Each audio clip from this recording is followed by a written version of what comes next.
পরিবার বলতে বুঝি সবচেয়ে বাজে সময়ে যে বা যারা দুহাত খুব শক্ত করে ধরে রাখে, কাঁধে হাত রেখে ভরসা দেয়, সবচেয়ে প্রয়োজনের মুহূর্তে পাশে থাকে, এগিয়ে আসে, তাদেরকেই বুঝি।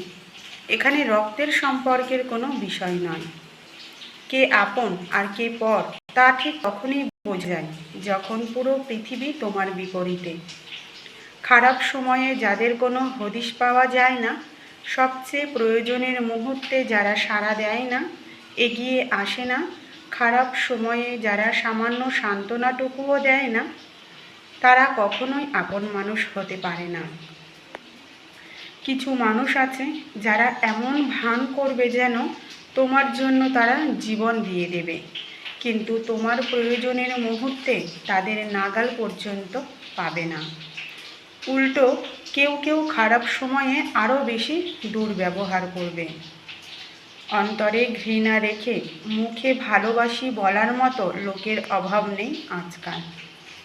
আর খারাপ সময় আসেই মূলত এইসব মানুষদের আসল রূপটা তোমার চোখের সামনে নিয়ে আসতে। যারা তোমায় কখনো দুঃখ পেতে দেয় না, যারা তোমায় হাসাতে চায়, যারা তোমাকে হারাতে চায় না, তাদের যে কোনো মূল্যে আঁকড়ে রেখো। পৃথিবীতে প্রকৃত ভালোবাসার মতো মানুষের সংখ্যা অতি নগণ্য। তোমার খারাপ সময়ে যারা তোমার পাশে এসে দাঁড়ায়, তাদের প্রতি কৃতজ্ঞতা স্বীকার করো। আর যারা তোমার খারাপ সময়ে তোমাকে এড়িয়ে চলে, তোমাকে ভুলে যায়, তাদের প্রতিও কৃতজ্ঞতা স্বীকার করো।